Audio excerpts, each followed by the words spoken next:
కటాక్షములు కృపా వాత్సల్యతతో మమ్మల్ని నడిపించి దీవిస్తున్న వాడిని ఏమిచ్చి మీ రుణము తీర్చి మహిమ కలిగిన దేవా స్తోత్రము స్తోత్రము. ఈ స్తుతి ఆరాధనలో నీ కృపా బాహుళ్యమును నీ మహిమ తేజస్సును మా మీద విడుదల చేసినందుకై నీకు వందనాలు. వాక్యంలో నీ బిడ్డలతో మీరు మాట్లాడి నీ నామానికి మహిమ తెచ్చుకున్నాను. యేసు నామములో అడుగుచున్నాను తండ్రి, ఆమేన్. హల్లెలూయా. మన దేవుడు మన ప్రార్థన ఆలకించేవాడు, మనకి సహాయము చేసేవాడు గనుక 65వ కీర్తనలో ఇలా రాయబడి ఉంది. కీర్తనల గ్రంథం 65వ అధ్యాయము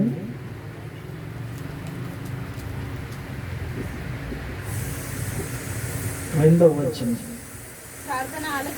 ప్రార్థన ఆలకించువాడా సర్వ శరీరులు నీ యొద్దకు వచ్చెదరు. ప్రార్థన ఆలకించువాడా సర్వ శరీరులు నీ యొద్దకు వచ్చెదరు. నా దేవుని ప్రియులారా, దేవుని దగ్గరికి రావడం వల్ల మనకి కలిగేదేముంది? దేవుని దగ్గరికి రావడం వల్ల మాకు వచ్చే లాభమేముంది? దేవుని దగ్గరికి రావడం వల్ల మా సమస్యలు తీరుతాయా? దేవుని దగ్గరికి రావడం వల్ల మా కష్టాల్లో నుంచి మేము గట్టెక్కుతామా?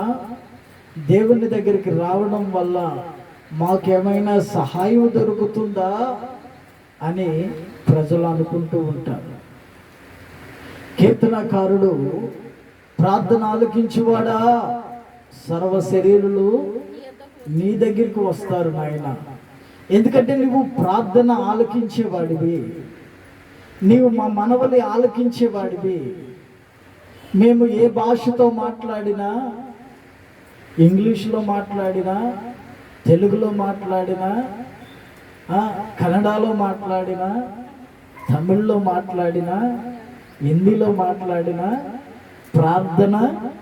ప్రార్థనే. దేవునికి స్తోత్రం. ప్రార్థన అనగా ఏంటి? మనం చేసే ప్రార్థన అనగా ఏంటి? నేను ప్రార్థన చేస్తున్నానండి, నేను ప్రార్థన చేస్తున్నానండి, నేను ప్రార్థన చేస్తున్నానండి. ఏమిటి నువ్వు చేసే ప్రార్థన? ఏమిటి నువ్వు మాట్లాడే మాటలు మోకరించి? నా దేవుని ప్రియులారా, అనేక విషయాలు నువ్వు దేవుని దగ్గర మొరపెడుతూ ఉన్నావు. ఎంతవరకు అనేక సమస్యలు దేవునికి చెప్పుకుంటూ ఉన్నావు. నీ అంధకార జీవితంలో, మోడుబారిపోయిన జీవితంలో, ఎవరు నీకు సహాయం చేయలేని పరిస్థితిలో ఒంటరిగా జీవిస్తూ, ఇదిగో నీవు యేసయ్యను నమ్ముకున్నావని, యేసు ప్రభు దగ్గరికి వస్తున్నావని నీ కులం వారు నిన్ను వెలివేశారు, నీ బంధువులు నిన్ను వెలివేశారు, నీ తోటి వారు నీతో మాట్లాడడం మానేశారు. నీ శత్రువులంతా ఒకటైపోయి నీ మీద దండుగా వస్తూ ఉంటారు. దేవునికి స్తోత్ర. యేసు ప్రభుని సిలువకు అప్పగించినప్పుడు మనం అక్కడ ఒక ఇద్దరు అధిపతులను చూస్తూ ఉన్నాం. అప్పుడు దాకా వాళ్ళు శత్రువులుగా ఉన్నారంట, ఒకరంటే ఒకరికి పడదు. అప్పుడు దాకా వాళ్ళ సమస్యలన్నీ కూడా తారుమారుగా ఉన్నాయి. అప్పుడు దాకా వాళ్ళ సమస్యల్లో ఎవరు తీర్పు చెప్పిన వాళ్ళు కాదు.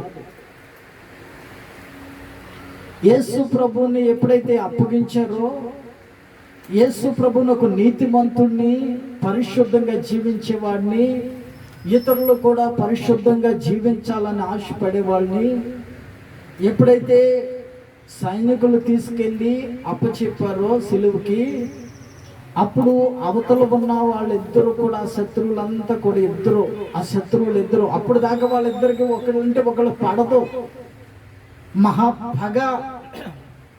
మహా కష్టాన్ని, మహా ఉద్రిక్తని వాళ్ళు వెళ్ళబోసిన వారు. అప్పుడు దాకా ఏ రోజైతే యేసు ప్రభు పట్టబడ్డాడో, యేసు ప్రభుకి తీర్పు ఇవ్వడానికంట, యేసు ప్రభుకి అన్యాయమైన తీర్పు చెప్పడానికి వారిద్దరూ ఒకటైపోయారంట. దేవునికి స్తోత్రం. అంతే కదండి. ఒక మంచివాడిని పోగొట్టాలి, మంచివాడిని చెడగొట్టాలంటే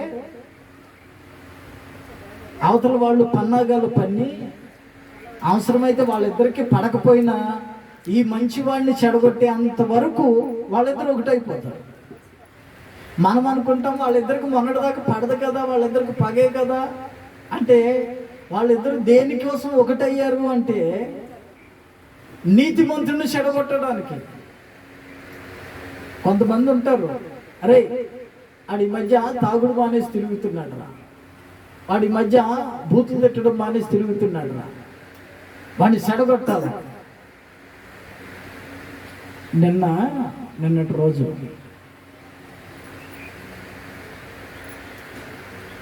నేను ఎప్పుడో కాలువలో ఈత కొట్టాను.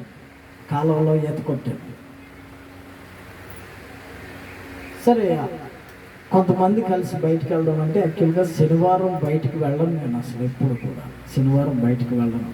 తప్పని పరిస్థితుల్లో వెళ్ళాల్సి వచ్చింది. వెళితే అందరూ స్విమ్మింగ్ పూల్లో దిగారు. నేను 2007లో హోసన్నా మందిరం దగ్గరికి వెళ్ళినప్పుడు అక్కడ ఆ నది ఉంటే స్నానం చేద్దామని వెళ్ళి, ఇంచుమించు 30 అడుగుల లోతు ఉంటుంది ఆ నది. ఆ పక్కనే తూములు ఉంటాయి, ఆ తూముల్లో నుంచి నీళ్లు వెళుతూ ఉంటాయి. అక్కడ నిలబడ్డాం స్నానం చేద్దామని. సడన్గా ఎవరో వచ్చి నాకు తగిలితే దాన్ని మనం పడిపోయాను. నేను దాంట్లో పడిపోవడం 30 అడుగుల లోతులోనికి వెళ్ళిపోయాను. ఇంచుమించు నాకు ఊపిరి అందన ఆ శైలిలోనికి వెళ్ళిపోయినప్పుడు ప్రభు హస్తాన్ని పట్టుకుని అలాగే ఎంత స్పీడ్లో అయితే కిందకి వెళ్ళానో అంత స్పీడ్లో పైకి వచ్చి చేతులు పైకి ఎత్తినప్పుడు పక్కనే ఒక సేవకుడు ఉండి అందుకున్నాడు నన్ను. అందుకని పైకి లేకపోతే పడడం లోపల కనుక ఉండుంటే ఆ తూములు అమ్మట వెళ్ళిపోయేవాడు. ఇంచుమించు తూముల్లో వెళ్తే మనిషి కనపడ్డు అవతలకు వచ్చేదాకా. ఈ లోపు మనిషి అవుట్. ఈతొచ్చు. ఎప్పుడైతే సడన్గా పడ్డామో, ఆపద వచ్చిందో, మనకి బాగా ధైర్యమేముంది. సడన్గా ఆపద వచ్చిందో, మనకు అనుకున్న పరిస్థితుల్లో శ్రమ వచ్చిందో, అప్పుడు మనం కంగారు పడిపోతూ ఉంటాం, భయపడిపోతూ ఉంటాం. ఆ స్థితిలో ఉన్నప్పుడు నన్ను ఆ పాస్టర్ గారు లేపాడు పైకి. తర్వాత కాసేపు గట్టు మీద కూర్చుని మరలా అక్కడ దిగి స్నానం చేసి కాసేపు ఈత కొట్టి వచ్చి, చిన్నప్పుడు పొలాల్లో ఉంటే తిరిగేవాళ్ళు కనుక ఆ శాలల్లో ఈత కొట్టిన కాలువల్లో ఇది అలవాటు. నిన్న సరే ట్రై చేద్దాం, చాలా సంవత్సరాలు అయిపోయింది కదా, ట్రై చేద్దామని స్విమ్మింగ్ పూల్లో దిగితే మొత్తం మీద దేవుడు సాయం చేసి ఈత కొట్టడం మొదలెట్టు. ఈత కొట్టే అయితే నాతో పాటు దిగిన 10 మంది, 10-15 మంది ఉన్నారు. వాళ్ళు ఏం చేస్తున్నారంటే,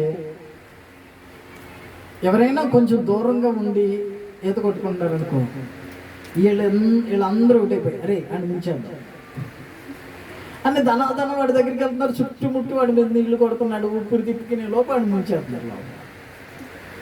అదేం సరదానం అంటే ఒకరిని ముంచేయడానికి. నేను శనివారం బయటికి వెళ్ళినానా, నేను వెళ్ళి ఒక పాఠం నేర్చుకుని వచ్చాను. దేవునికి స్తోత్రం, హల్లెలూయా. మరి సరే ఆడిని ముంచేసారా, ఆడిని ముంచేసిన తర్వాత మళ్ళీ ఇంకొకటి ఆడిని ముంచడానికి వెళ్ళినోడు ఆడు ఏరేగా ఉంటే వీళ్ళందరూ కలిసి ఆడిని ముంచాడు. సరే వాడు ఏరే ఉంటే ఇంకొకళ్ళందరూ కలిసి మొత్తం మీద ఆఖరికి సాయంత్రానికి నా దగ్గరికి వచ్చారు. నన్ను ముంచుతాను. సరే ముంచున్నాను. నన్ను ముంచడానికి కొంచెం భయపడుతున్నాను, ఎందుకంటే నేను వాళ్ళు ముంచిన వాడిని కాదు. నేను చాలా పాఠాలు నేర్చుకుంటాను నేను బయటికి వెళ్తే. ఒకటి, ముంచడానికి ఎంతమంది అయితే ఏకమయ్యారో వాళ్ళందరూ ముంచబడ్డారు. ఎవరిని ముంచడానికి నేను దగ్గరికి వెళ్ళలేదు, అయినా వాళ్ళు నా దగ్గరికి వచ్చారు అందరూ ఏకమై. కానీ కొంచెం భయపడడం అంటే ఈయన ఎవరికి అన్యాయము చేసేవారు, ఎందుకు ముంచాలి? అక్కడికి కొంచెం తేలిగ్గా ఉంటాను కనుక నన్ను ఎత్తి పడేసాను నీటిలో. అలా ఎంత స్పోర్ట్స్గా పడేసిన అంత ఫోర్స్గా పైకి వచ్చేస్తాను. దేవుని కృప, దేవునికి స్తోత్రం.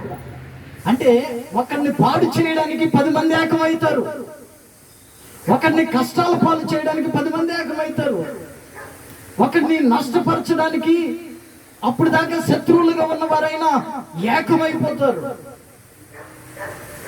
నీకు అలాంటివి ఎదురైతూ ఉంటాయి, అలాంటి కష్టాలు ఎదురైతూ ఉంటాయి, నీకు అలాంటి శ్రమలు ఎదురైతూ ఉంటాయి.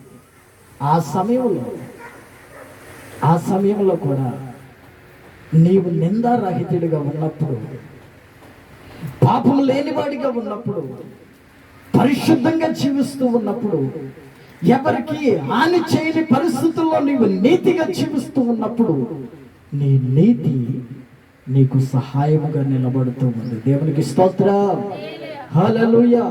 నీ నీతి నీకు సహాయముగా నిలబడుతూ ఉంది.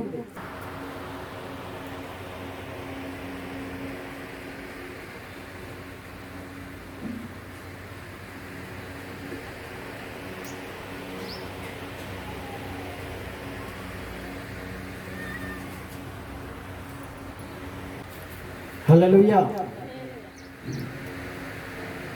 ఎక్కడికి వెళ్ళినా ఒక పాట నేర్చుకుంటూ ఉంటాను.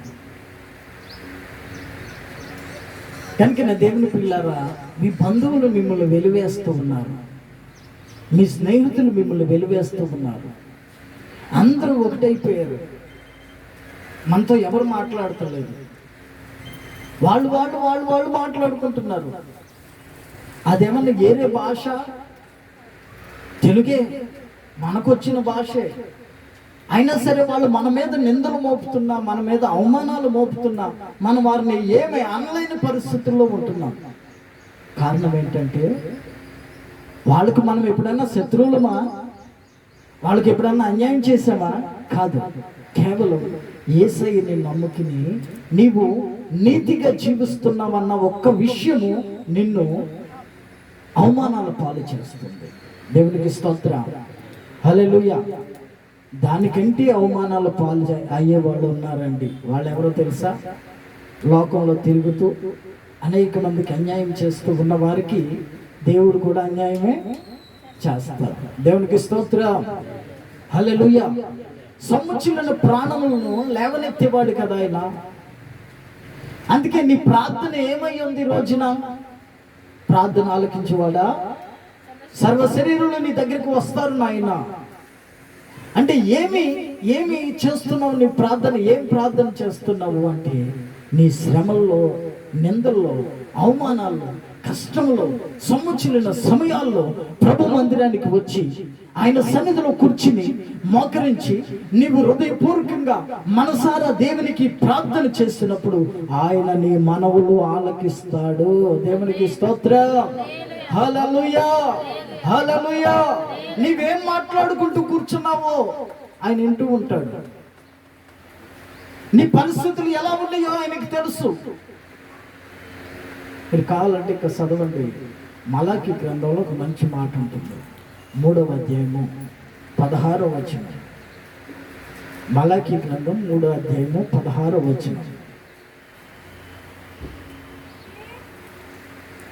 పాత నిబంధన ఆఖరి పేజీలో 16వ వచనం.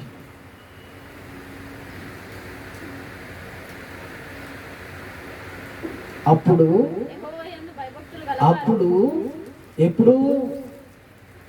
ఎప్పుడు ఎక్కడన్నా కూర్చున్నప్పుడు, ఎప్పుడు ఎవరితోన్నా మాట్లాడేటప్పుడు, ఎప్పుడు ఎక్కడన్నా నడుచుకుంటూ వెళుతున్నప్పుడు, అప్పుడు యెహోవాయందు భయభక్తులు గలవారు ఒకరితో ఒకరు మాట్లాడుకునుచుండగా యెహోవా చెవియొగ్గి ఆలకించెను. అప్పుడు యెహోవా యందు భయభక్తులు గలవారు ఒకరితో ఒకరు మాట్లాడుకుంటూ ముచ్చట్లు పెట్టుకుంటూ ఉన్నప్పుడు ఆకాశములో ఉన్న దేవుడు యెహోవా చెవియొగ్గి వారి మాటలు ఆలకిస్తున్నాడు అంటండి. దేవునికి స్తోత్రం, హల్లెలూయా. ఇప్పుడు నీవు మాట్లాడుకునే మాటలే ఆలకించినప్పుడు, నువ్వు మాట్లాడుతున్న మాటలే ఆలకించినప్పుడు, మరి నీ బాధల్లో, కష్టాల్లో, శ్రమల్లో నువ్వు వచ్చి ప్రభు మందిరంలో మోకరించి నువ్వు చేస్తున్న ప్రార్థన ఆయన ఆలకించడా? దేవునికి స్తోత్రం, హల్లెలూయా. ఇంకా మనం అక్కడ చదివితే, మరియు యెహోవా యందు భయభక్తులు కలిగి, అంటే భయము భక్తి కలిగి, ఆయన చూస్తున్నాడన్న మనసు కలిగి, ఆయన మన మాటలు వింటున్నాడన్న మనసు కలిగి, శ్రద్ధగా భయభక్తులతో పరిశుద్ధంగా జీవించేవారు, పరిశుద్ధంగా మాట్లాడుచున్న వారి కొరకంట ఆయన నామముని స్మరిస్తూ ఉన్న వారికి, స్తుతిస్తూ ఉన్న వారికి, ఆరాధిస్తూ ఉన్న వారికి జ్ఞాపకార్థంగా ఆయన ఎదుట, ఆయన సముఖమందు ఒక గ్రంథము రాస్తూ ఉన్నారంట. హల్లెలూయా, హల్లెలూయా. దేవునికి స్తోత్రం. మీరు ఒకళ్ళతో ఒకళ్ళు మాట్లాడుకుంటున్నప్పుడు దేవుడు మీ మనవల ఆలకిస్తూ ఉన్నాడంట, మీ మాటలు ఆలకిస్తూ ఉన్నాడంట. అబ్బా, ఇప్పుడు తెలుస్తుంది మీ మధ్య. బస్ ఎక్కామండి, బస్ ఎక్కి కూర్చున్నాం, పక్కోడితో ఏం మాట్లాడతాం? అది అక్కడ ఆ సౌరస్థలో, మల్లపురం సౌరస్థలో నిలబడ్డాం. ఒక నలుగురు కలిసారు. ఏం మాట్లాడుకుంటున్నాం? వాళ్ళంతాను అన్యజనులు, మనమేమో యేసయ్యను నమ్ముకున్న వాళ్ళమే, జనంతా కొంచెం భయభక్తులు కలిగిన వాళ్ళమే, కొంచెం పరిశుద్ధత కలిగిన వాళ్ళమే. వాళ్ళు మాట్లాడుతూ ఉన్నారు, మనము మాట్లాడుతున్నాం. మరి వాళ్ళు మాట్లాడేటప్పుడు ఏం మాట్లాడుతున్నాం మనం? వాళ్ళు సినిమా మాటలు మాట్లాడితే సినిమా మాటలు, వాళ్ళు రాజకీయ మాటలు మాట్లాడితే రాజకీయ మాటలు, వారు పక్కింటి వాళ్ళ కోసం మాట్లాడితే, చూడండి, ఎవరైనా పక్కింటి వాళ్ళ కోసం చెప్పుకుంటున్నారు అనుకో, మనకి ఏం పని లేకపోయినా చక్కగా శ్రద్ధగా వెళ్ళి వింటాం, వాళ్ళ కోసం చెప్పుకుంటుంటాం. అవునా కదా? మనకు అవసరం లేని వింటాం, అవసరం వచ్చింది మాత్రం ఏమో. శ్రద్ధగా మాట్లాడుకుంటూ ఉంటే మనం వెళ్ళి వింటూ ఉంటాం, మనం వాళ్ళతో కలిసి ఏకీభవించి మాట్లాడుతూ ఉంటాం. అప్పుడు మరి ఆలకిస్తాడా లేదండి? దేవా, నేను వెళుచున్న మార్గంలో నాకు తోడుగా ఉండు నాయనా అని ప్రార్థన చేసాం. ఇంట్లో పొద్దున్నే బయలుదేరి బండి తీసుకున్నాం, బయలుదేరి వెళుతూ ఉన్న బస్సులో, మరి నీకు తోడుగా ఉన్న దేవుడు ఇన్ని మాటలు వింటాడా వినడా? అంతేనా? వింటాడు కదా.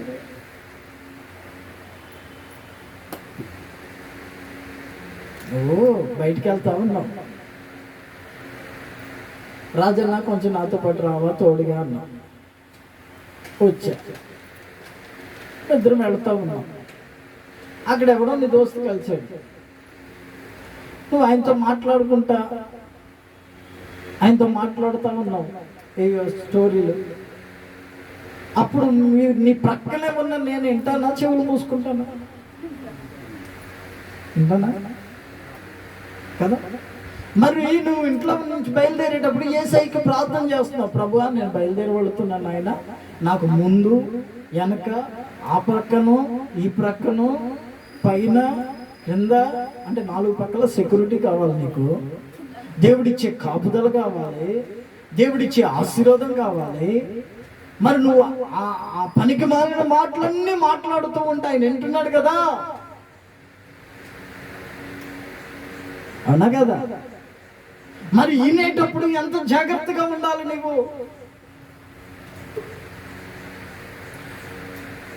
ఆయన చూసేటప్పుడు నువ్వు ఎంత జాగ్రత్తగా ఉండాలి.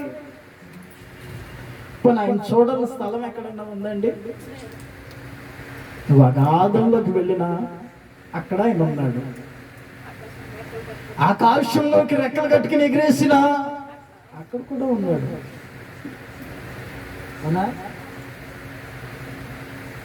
భూదిగంతులకు వెళ్ళిపోయినా అక్కడ కూడా నీ చెయ్యందయ్యా. నిన్ను కాదని నిన్ను విడిచి నిన్ను తప్పించుకుని నేను ఎక్కడికి వెళ్ళగలుగుతాను అంటున్నాడు దావీదు. మరి అలాంటప్పుడు నీ మనవుని ఆలకించే దేవుడు, నీ ప్రార్థన ఆలకించే దేవుడు, నీ సమస్యలు వినగలిగిన వాడి దగ్గరికి నీవు వస్తావా? ఎక్కడెక్కడో పరిగెడుతుంటావా? ప్రార్థన ఆలకించేవాడా సర్వ శరీరులు నీ దగ్గరికి వస్తారయ్యా. ప్రార్థన ఆలకిస్తాడు గనకనే, నా మాట వింటాడు గనకనే, నా మనవి ఆలకిస్తాడు కనుక నేను ప్రభు మందిరానికి వెళతాను. వ్యర్థంగా నా సమయాన్ని వ్యర్థపరచుకోను. నా మాట వింటాడు కనుక నన్ను ఆశీర్వదించగలిగిన వాడు కనుక నేను ఆయన దగ్గరికి వెళతాను. రెండో మాట ఆ క్రింద వచనంలో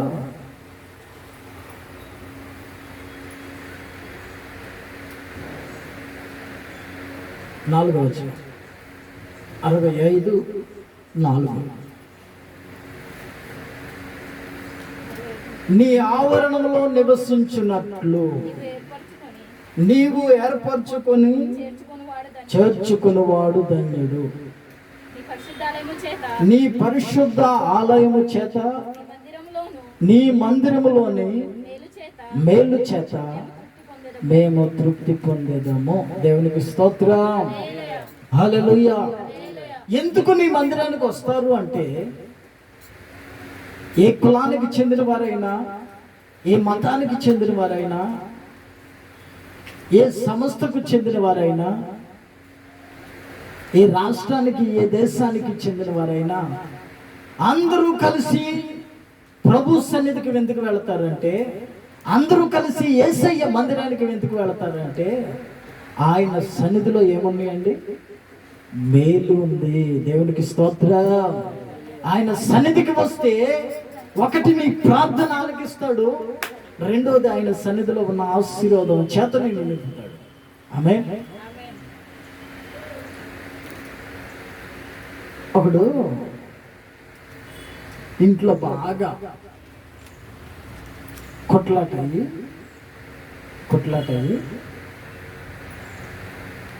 నేను ఇంట్లో ఉండను, నాకు మనశ్శాంతి లేదు అని పరిగెట్టి ఒక సినిమాకి పోయాడు.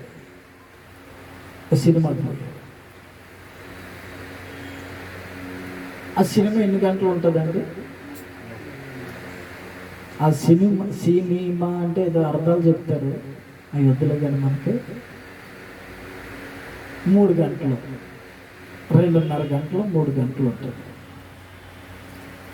మరలా ఇంటికి తిరిగి వచ్చిన తర్వాత నిన్నటి రోజంతా భార్యతో కలిసి ఉన్నట్టు నువ్వు ఉండగలుగుతావా? గొడవ వెళ్ళిపోయిందా? సినిమాకి వెళ్ళిపోయిన తర్వాత నీ భార్య భర్తల గొడవల మధ్యలో సమాధానం వచ్చేసిందా? సినిమాల్లో కూడా అక్కడ ఉన్నంతసేపు సంతోషము, హిహి ఆహాహా అని ఈకిలించుకుని ఉన్న 16 పళ్ళు బయట పెట్టి నవ్వుతారు. దాంట్లో కనుక ఏదన్నా ఏడుపు సెంటిమెంట్, ఆ ఏడుపు సీన్ వచ్చిందనుకో, వీళ్ళు కూడా ఏడుస్తారు. అంతేనా? అది చూసి వచ్చినంత నాన్న నీ సమస్య వల్ల తీరిపోయిందా? ఆడు వెళ్ళాడు, వస్తా హాల్లో నుంచి బయటికి రాగానే అడుకోటి గుర్తొచ్చింది. ఏం గుర్తొచ్చింది? ఇటు సినిమాకి ఎందుకు వెళ్ళాడంటే సమాధానం లేక భార్యతో కొట్లాడి వెళ్ళాడు. మరలా హాల్లో నుంచి ఎప్పుడైతే బయటకు వచ్చాడో ఈకి అక్కడ పక్కపక్కలో నవ్వి అయిపోయిన తర్వాత బయటకు వచ్చాడు. వచ్చిన తర్వాత సడన్గా భార్య గుర్తొచ్చింది. గుర్తొచ్చి ఇంటికి వెళ్ళినా సరే ఏముంది ఇప్పుడు ఇంటికాడ? ఏముంది? అసమాధానం, గొడవ, సమస్య ఉంది ఇంటికాడ. ఇంటికి వెళ్ళినా కూడా సమాధానం ఉండదని చెప్పి అటు నుంచి అక్కడికి వెళ్ళాడు. ఎక్కడికి? షాప్కి, రేషన్ షాప్. రేషన్ షాప్ దగ్గర లైన్ కడతారు లేదు, కానీ అక్కడ మాత్రం లైన్ కడతారు జనం. వెళ్ళి ఆ సినిమా చూడగా మిగిలిన డబ్బులేట అంత తీసుకున్నాడు. పిచ్చిది తీసుకుని అక్కడే నీళ్లు కలుపుకుని తాగి తోలుతా పాలుతా ఇంటికి వస్తా ఉన్నాడు. అంత చేసినా వాడు సమస్య ఏమన్నా తీరిందా అంటే ఉదయానికి మళ్ళీ రెడీగా ఉంటుందా? ఆమేన్. ఉదయానికి మరలా రెడీగా ఉంటుంది. కనుక నా దేవుని ప్రియులారా, చేతులు జోడించి నమస్కరిస్తూ ఉన్నాను. మీకు మీ సమస్య తీరాలి అంటే, మీ కష్టాలు తీరాలి అంటే ప్రార్థన ఆలకించేవాడి దగ్గరికి వెళ్ళాలా.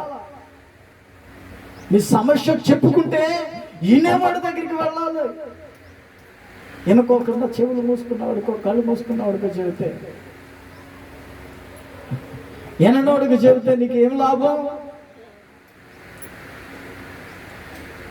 ప్రార్థన ఆలకించేవాడు ఒకడు ఉన్నాడు. అది ఎట్టి సమస్య అయినా, ఎట్టి రోగమైనా, దీర్ఘకాలిక వ్యాధితో నీవు బాధపడుతున్నా, నీకు కలిగిన వ్యాధి చేత, నీకు కలిగిన రోగము చేత నీ కుటుంబంలో సమాధానం లేకుండా జీవిస్తూ ఉన్నా, నీకు కలిగిన సమస్య చేత ఇదిగో బంధువుల మధ్యలో వెలువేయబడినా, నీకు కలిగిన కష్టము చేత బంధువులంతా నిన్ను త్రోసివేసిన, నీ మనవి ఆలకించగలిగిన వాడు, నీ ప్రార్థన ఆలకించగలిగిన వాడు ఒకడు ఉన్నాడు అంటే ఆయనే నజరేయుడైన యేసుక్రీస్తు. ఆయన దగ్గరికి నీవు రావాలి. ఆయన సన్నిధిలో మోకరించాలి. ఆయన సన్నిధిలో నీవు చేతులెత్తాలి. ఆయన సన్నిధిలో నీ హృదయంలో ఉన్న వేదనంతా నీవు కుమ్మరించగలిగితే ఆ దశగా ఆయన నిన్ను ఆదరించి ఆయన కౌకటిలోనికి నిన్ను చేర్చుకుని నీకు సమాధానమును అనుగ్రహించగలిగిన వాడు ఆయన. దేవునికి స్తోత్రం, హల్లెలూయా. ఎక్కడెక్కడ తిరుగుతున్నావు? ఎవరో నీకు సహాయం చేస్తాడని పరిగెడుతున్నావు, ఎవరో నీకు సహకరిస్తారని పరిగెడుతున్నావు. ఇంకా నా దేవుని ప్రియులారా, వినగలిగిన వాడి దగ్గరికి రండి. వినగలిగిన వాడికి చెప్పండి మీ మనవలు, వినగలిగిన వాడికి చెప్పండి మీ బాధ. కొంతమంది దగ్గరికి వెళ్ళి చెబుతుంటామండి సమస్య. చెప్పేటప్పుడు ఆడు అంత తీసుకుని నోట్లు వేసుకుని చెప్పు చెప్పు అంట. ఈ నోట్లో అంతా చెప్పేవాడు మొక్క మీద పడుతుంది. అన్నా మరి నాకు సమస్య ఉందన్నా, పక్కింటి వాళ్ళు ఇలా గొడవ పడ్డారు, కష్టాల్లో ఉన్నా కొంచెం అంటే, రే ఆ బండి తీసుకెళ్ళాడు బెటరా. ఏమో అన్నావు? వాడు చెప్పిందంతా కొట్టిదే. మళ్ళీ అంటాడు, ఏమో అన్నావు? చెప్పు అంట. నా దేవుని ప్రియులారా, నువ్వు అక్కడ ఎంత పడిగాపులు పడినా నీ సమస్య తీరకపోగా నీ సమయం అంతా వ్యర్థమే. ఆమె ఇప్పుడు నీ సమస్య ఈయన దగ్గరికి పరిగెడతావా? నీ సమయాన్ని వ్యర్థపరిచే వాళ్ళ దగ్గరికి పరిగెడతావా? దేవునికి స్తోత్రం, హల్లెలూయా. సమయం వ్యర్థం చేసుకుంటున్నాడు. ప్రార్థన ఆలకించేవాడా, సర్వ శరీరులు నీ దగ్గరికి వస్తారయ్యా. వాడు నల్లోడైనా, తెల్లోడైనా, ఎర్రోడైనా, పచ్చోడైనా, పసుపుడైనా, ఎవడైనా సరే నీ దగ్గరికి వస్తారు. ఎందుకంటే నువ్వు వినే దేవుడు. దేవునికి స్తోత్రం. నువ్వు నా మనవి ఆలకించగలిగిన వాడు. ఒకసారి అంటాడు, నీ హృదయంలో ఆలోచన పుట్టక ముందే అది దేవునికి తెలుస్తుందంట. ఆమె ఇంత మంచోడు ఎక్కడ దొరుకుతాడండి మీకు? ఇంత సహాయం చేసిన, ఇంత సహాయం చేయగలిగిన వాడు, లోకానికి సృష్టికర్త అయిన వాడు మీకు సహాయం చేస్తానని అంటుంటే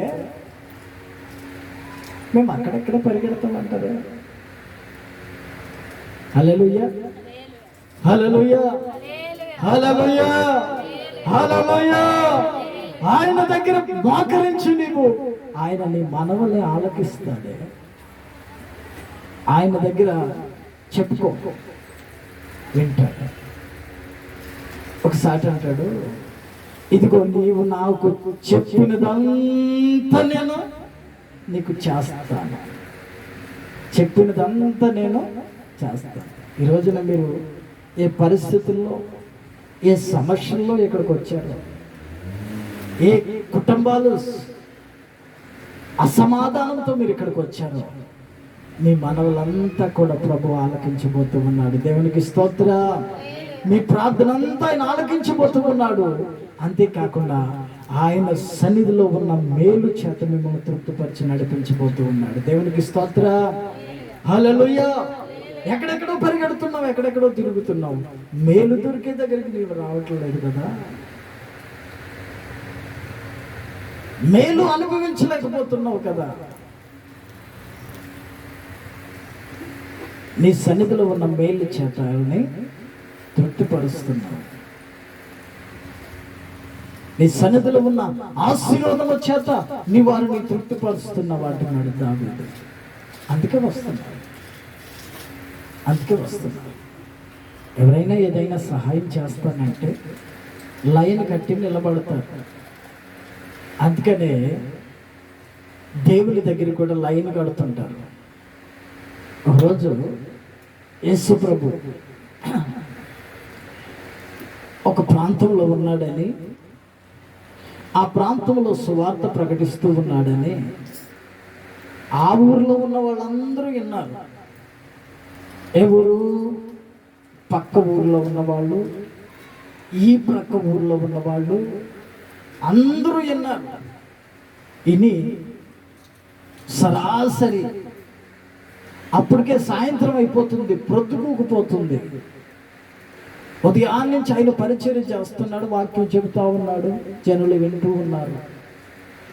ప్రొద్దుకూకు వేళకి, సాయంకాలం వేళకి ఆ ఊరిలో ఉన్నవారు, ఈ ఊరిలో ఉన్నవారు, ఆ ఊరు జనమంతా వాళ్ళ దగ్గర ఉన్న కుష్ఠరోగుల్ని, వాళ్ళ దగ్గర ఉన్న రోగాలని, వారి దగ్గర ఉన్న సమస్యలో బాధపడుతున్న వారిని, వాళ్ళ దగ్గర ఉన్న వాళ్ళందరినీ మోసుకుని వచ్చేసాడు. అరే కుంటుడా, నువ్వు నడిస్తే ఆలస్యం అవుతుంది కానీ, సాయంత్రం అవుతుంది కానీ, ఎక్కడ నా భుజం మీద అని మోసుకుని వచ్చేసి, అబ్బాయి నేను తిన్నదంతా నాకు వాంటింగ్ అయిపోతుందండి, తిన్నదంతా వాంటింగ్ అయిపోతుంది, నాకు అనారోగ్యంగా ఉంది, నేను 3 రోజులైంది తిని నడవలేనండి అంటే, అరే నువ్వు నడిచేటప్పటికైనా వెళ్ళిపోతాడు రా. ఆమె హల్లెలూయా, హల్లెలూయా. నువ్వు కొంచెం బయటికి వెళ్ళి వస్తానండి, నేను ఇప్పుడు బయటికి వెళ్ళి వస్తానండి, మా ఇంట్లో చక్కెర అయిపోయింది తీసుకో, అరే నువ్వు చక్కెర తెచ్చి చేలో పైన వెళ్ళిపోతాడు. ఇలాగ రకరకాల సమస్యల్లో ఉన్న వారిని తీసుకుని వచ్చేసారు యేసు ప్రభు దగ్గరికి. వచ్చేస్తే లైన్ కట్టారంట. లైన్ యేసయ్య బయటకు వచ్చి, ఆ ఇంట్లో నుంచి బయటకు వచ్చి, అక్కడ ఉన్న వాళ్ళందరి మీద చేతులుంచి ప్రార్థన చేశాడు. ఆడున్న వాళ్ళందరినీ ముట్టాడు, అక్కడ ఉన్న వాళ్ళందరికీ సహాయం చేశాడు. ఏ ఒక్కరికి కూడా టైం అయిపోయింది వెళ్ళిపోండి ఆఫీస్ మూసేస్తున్నామని అనలేదు. దేవునికి స్తోత్రం, హల్లెలూయా. ఏ ఒక్కరిని కూడా నాకు ఇంకొక మీటింగ్ ఉంది, నేను అక్కడికి వెళ్ళాలి, మీరు రా, జరగండి రా అని అనలేదు. ఏ ఒక్కరిని కూడా బాబు ఇది ఇప్పుడు అయ్యే సమస్య కాదు నాయన, నువ్వు మరలా రమ్మని చెప్పలేదు. నా ప్రభు అందరినీ ముట్టాడంట అక్కడ. దీర్ఘకాలిక వ్యాధులతో బాధపడుచున్న వాళ్ళందరినీ, తీరని సమస్యల్లో బాధపడుచున్న వాళ్ళందరినీ, కష్టాల కొలువులో నలిగిపోతున్న వారందరినీ, ఏ సమస్యతో వచ్చిన వారైనా నా ప్రభు దగ్గరికి వస్తే బాగుపడాల్సిందే. దేవునికి స్తోత్ర, హల్లెలూయా. ఆయన సన్నిధిలో ఉన్న మేలు చేత నిన్ను తృప్తిపరిచి నడిపిస్తాడే తప్ప అసంతృప్తిగా నిన్ను పంపించడుగా. అనా యేసు ప్రభు ఒక రోజు 5,000 మందికి పైగా దేవుని వాక్యం వింటూ ఉంటే, ఆ రోజు వాళ్ళకి ఆహారం లేదని చెప్పి 5 రొట్టెలు 2 చేపలు, 5 రొట్టెలు 2 చేపలు, 5,000 మంది పైగా భుజించారంట. వాళ్ళు సగం సగంగా అది తిన్నది. వాళ్ళు కొంచెం కొంచెం పంచుకున్న వాళ్ళు కాదు. ఫ్యామిలీకి ఇంతే, మీ 4 ఒకటే కదరా, ఒకటి తీసుకోండి సరిపెట్టుకోండి అనే టైపు కాదు యేసయ్య. దేవునికి స్తోత్ర, హల్లెలూయా. మీకు కొంచెం ఇస్తే చాలు కదా. మీరు ఆ యొక్క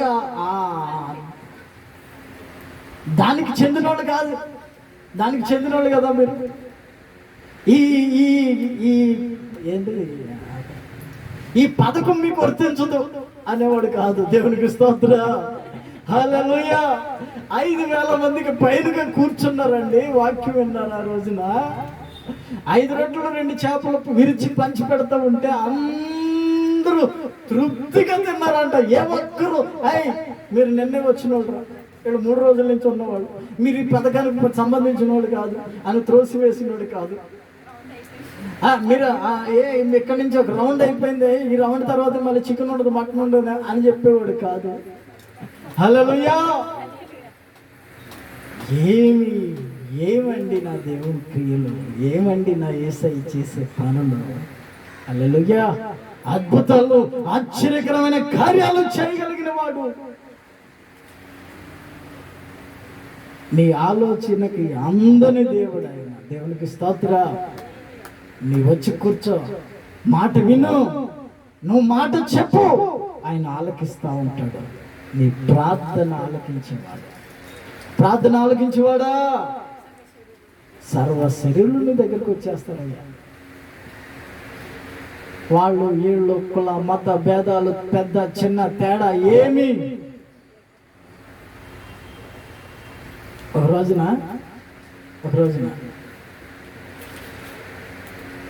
మహాసైన్యాధిపతి అండి, ఏ దేశానికి వెళ్ళినా జయించుకొచ్చేవాడే, ఏ దేశానికి వెళ్ళినా జయించుకొస్తాడు.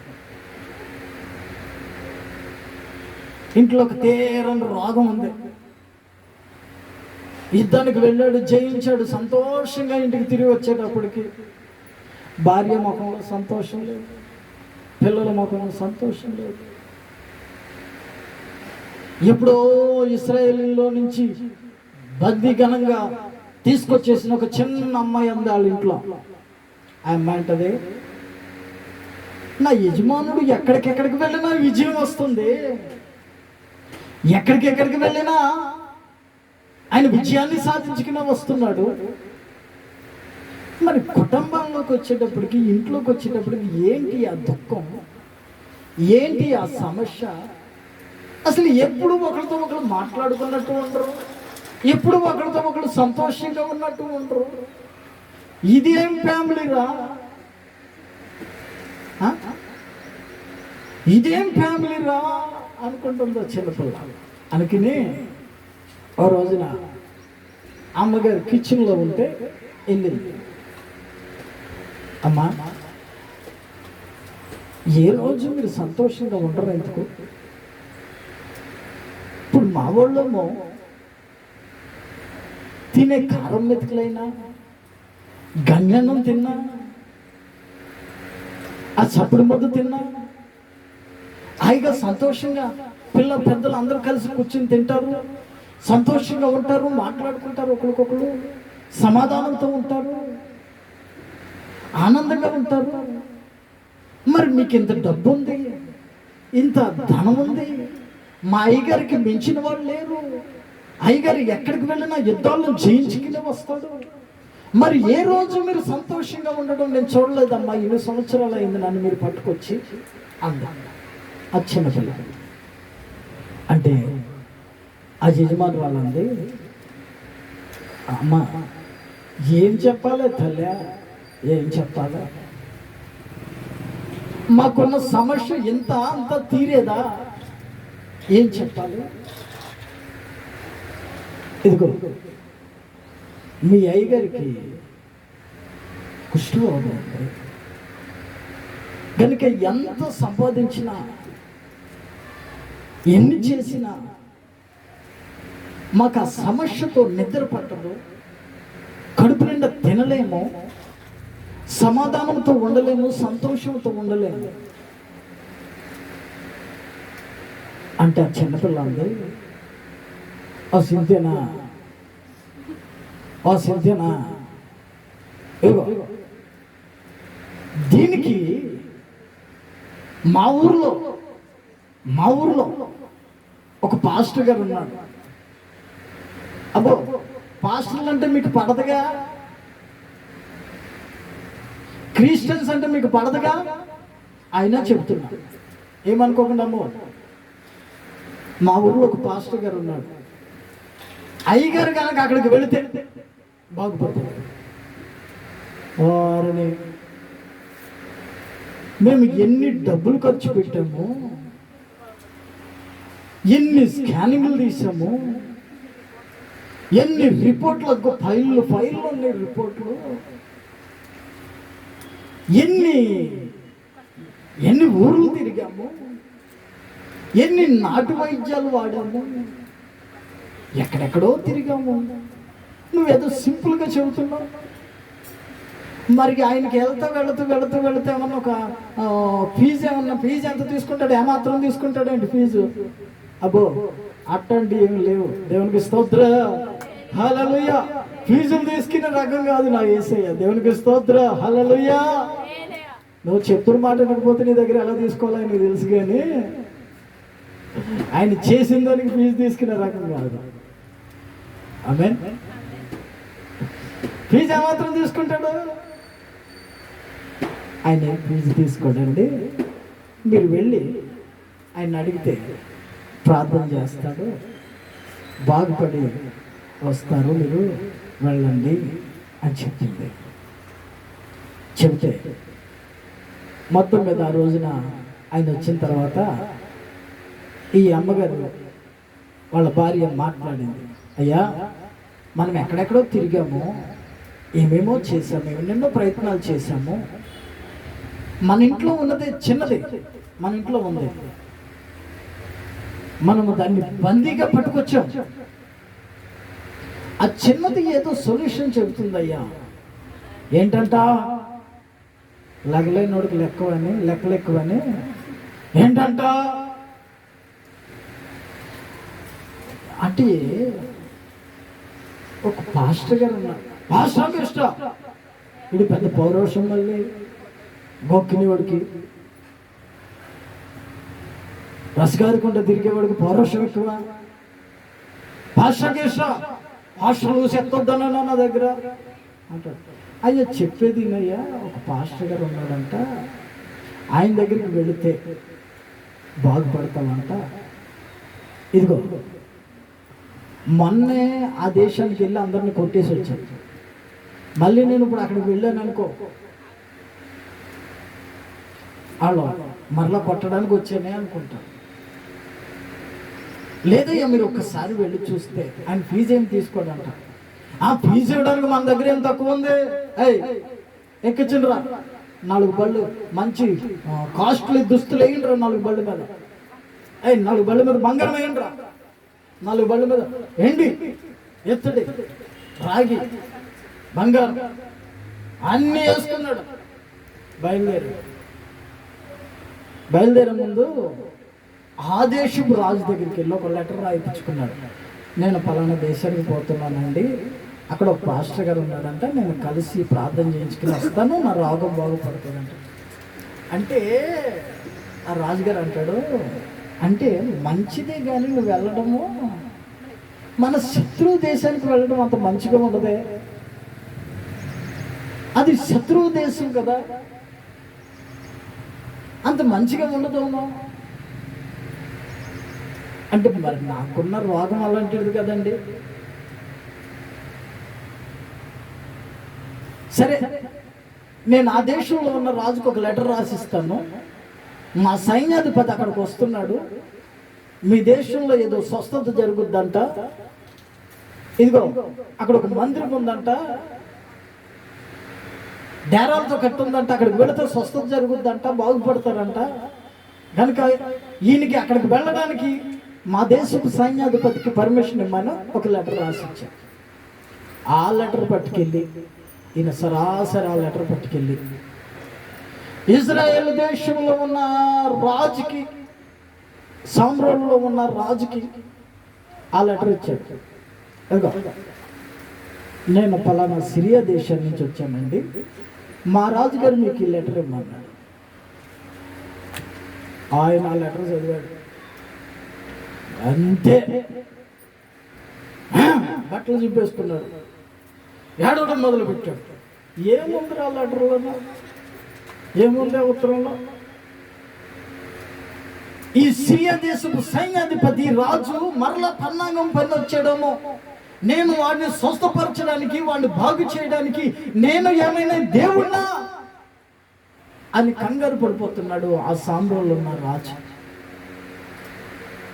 పడిపోతూ ఉన్నప్పుడు ఈ సంగతి పాస్టర్ గారికి తెలిసింది. ఎలీషా అంటాడు, ఆయన అంటాడు, ఇదిగో ఇజ్రాయేలీలో ప్రవక్త ఉన్నాడన్న సంగతి ఆ దేశంలో ఉన్న వారికి తెలిసింది, ఈ రాజుకి తెలియదా? ఎందుకు కంగారు పడుతున్నాడు, ఎందుకు ఏడుస్తున్నాడు, ఎందుకు బట్టలు సిప్పుకుంటున్నాడు? నా దగ్గరికి పంపించండి అన్నాడు ప్రవక్త. సరే, మొత్తం మీద బయలుదేరి వెళ్ళాడు. వెళితే ఆ పాస్టర్ గారు అక్కడ కూర్చున్నారు. ఆ సిరియా దేశం నుంచి సైన్యాధిపతి వచ్చాడండి. ఆయన మీ ప్రార్థన కోరుకుంటున్నాడు, ఆయనకు ఒక రోగం ఉంది, మీ దగ్గర ప్రార్థన చేయించుకుంటే రోగం పోతుందంట. మన దేశం నుంచి వెళ్ళిన ఒక చిన్నది చెప్పిందంట అక్కడ, గనుక మీరు వచ్చి ప్రార్థన చేయాలి అంటే అసిస్టెంట్ని పంపించాడు ఆయన. పాస్టర్ గారు రాలే, అసిస్టెంట్ని పంపించి ఇదిగో ఆ నదిలోకి వెళ్ళి, యోర్దాను నదిలోకి వెళ్ళి 7 సార్లు మొలగమను మీ యజమానుడు బాగుపడిపోతాడు. వచ్చి చెప్పేటప్పటికి ఈయనకి ఎక్కడికో ఎక్కేసింది బీపీ.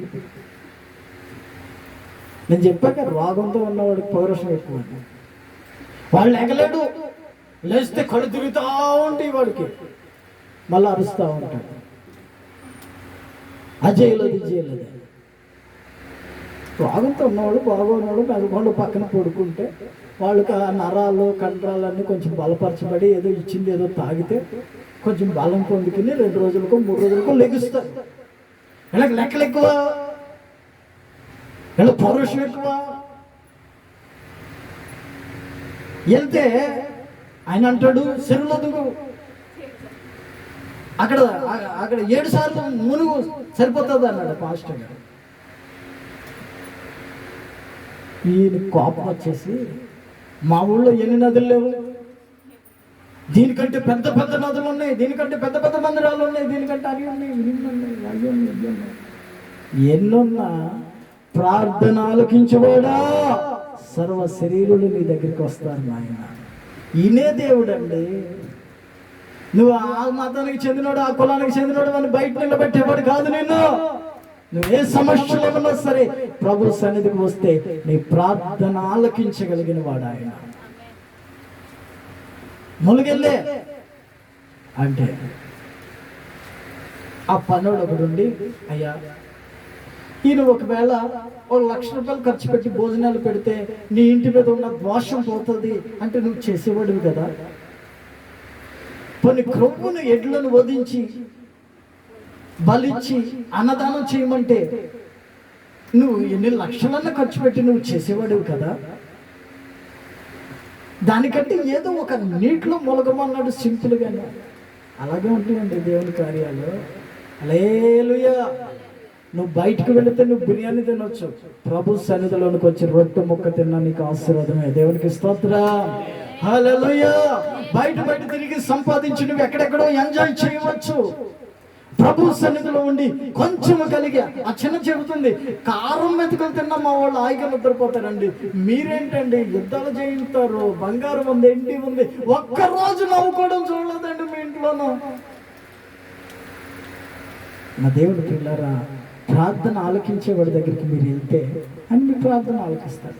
శత్రువులంతా మిమ్మల్ని విడిచిపెట్టినా, శత్రువులంతా కూడగట్టుకుని వచ్చినా మిమ్మల్ని చెడగొట్టడానికి మిమ్మల్ని కథలనివ్వడు, జంకనివ్వడు, భయపడనివ్వడు ఆయన. ఎందుకంటే ఆయన సన్నిధిలో ఉన్న మేలు చేత మిమ్మల్ని తృప్తిపరుస్తాడు. అతను బాగుపడ్డాడు.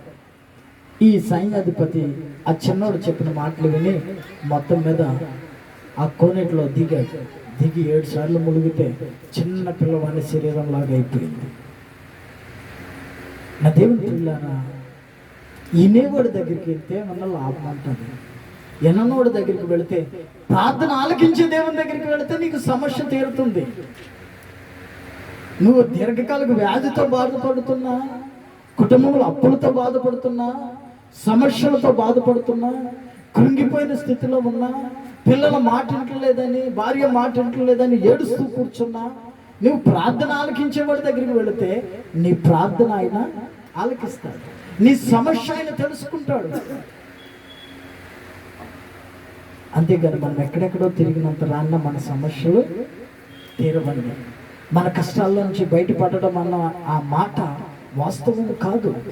ఎప్పుడైతే దేవుని సన్నిధికి వస్తామో, పరిశుద్ధుడైన దేవుని సన్నిధిలో కూర్చుని మోకరించి మన మనవలన్నీ ఆయనకు చెబుతూ ఉంటామో, అప్పుడు మన మనవలి ఆలకించి ఆయన ఏం చేస్తాడు? ఆయన సన్నిధిలో ఉన్న మేలు చేత మనల్ని తృప్తిపరుస్తూ ఉంటాడు. దేవునికి స్తోత్రం. హల్లెలూయా, హల్లెలూయా. ఎన్ని వేసుకుని వెళ్ళిన సేవకుడు అన్నాడు, ఇవన్నీ అవసరం లేదండి, మీరు వెళ్ళి ములిగి బాగుపడ్డారా, వెళ్ళిపోండి, మీ ఊరు వెళ్ళిపోయి సాక్ష్యం చెప్పుకోండి అన్నాడు. మా దేవుని పిల్లారా, ఏదో ఫీజు తీసుకుని మీకు బాగు చేయాలని కాదు. యేసయ్య దగ్గరికి వస్తే పొద్దుగూకుపోతుందండి. పొద్దుగూకుపోయినా సరే అందరినీ ముట్టాడంట. అయ్యే మీకు ఈ కార్డు పనిచేయదు, మళ్ళీ రండి. ఏ కార్డు? ఆధారం కార్డు. ఆధారం కార్డులో ఒక పేరు ఉంది, నీవు ఒక పేరు చెబుతున్నావు. ఆధారం కార్డులో ఒక్కొక్క డేట్ ఆఫ్ బర్త్ ఉంది, నీది ఒక డేట్ ఆఫ్ బర్త్, నీవు ఒక బర్త్డే చెబుతున్నావు. ఈ రెండు మ్యాచ్ అయినప్పుడే నీకు ఆపరేషన్ చేస్తామని పంపించేవాడు కాదు యేసయ్య. దేవునికి స్తోత్రం. హల్లెలూయా. ప్రార్థన ఆలకించేవాడు, నీ మనవులు ఆలకించేవాడు.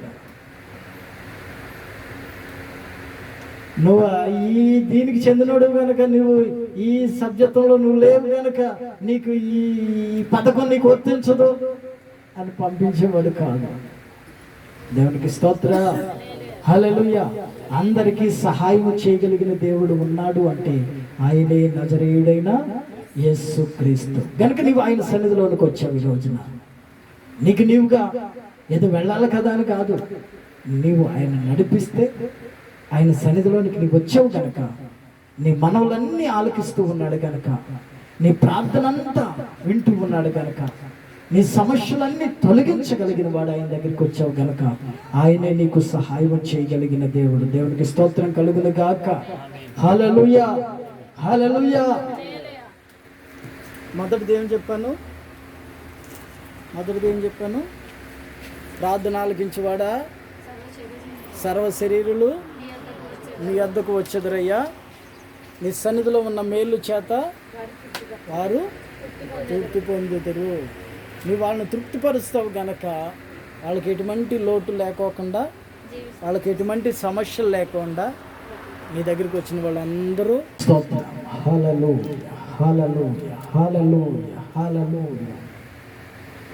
నా శత్రువులు నన్ను తరుముచుండగా నా ఆత్మ నాలో కృంగినే ప్రభువు. నా శత్రువులు నన్ను తరుముచుండగా నా ఆత్మ నాలో కృంగినే ప్రభువు. నీ వాక్య జ్ఞానమే నా త్రోవకు వెలుగై నన్ను నిలిపెను ఈ సన్నిధిలో నీ సంగములో. నా మనసు నీ వైపు తిప్పిన వెంటనే శత్రువుల చేతి నుండి విడిపించినావు, కాపాడినావు. స్తుతి పాత్రుడా, స్తోత్రార్హుడా, స్తుతులందుకో పూజార్హుడా. స్తోత్రార్హుడా, స్తుతులందుకో పూజార్హుడా. ఆకాశమందు నీవు తప్ప నాకెవరున్నారు నా ప్రభు. ఆకాశమందు నీవు తప్ప నాకెవరున్నారు నా ప్రభు. స్తుతి పాత్రుడా, స్తోత్రార్హుడా, స్తుతులందుకో పూజార్హుడా. స్తుతి పాత్రుడా, స్తోత్రార్హుడా, స్తుతులందుకో పూజార్హుడా. స్తుతి పాత్రుడా.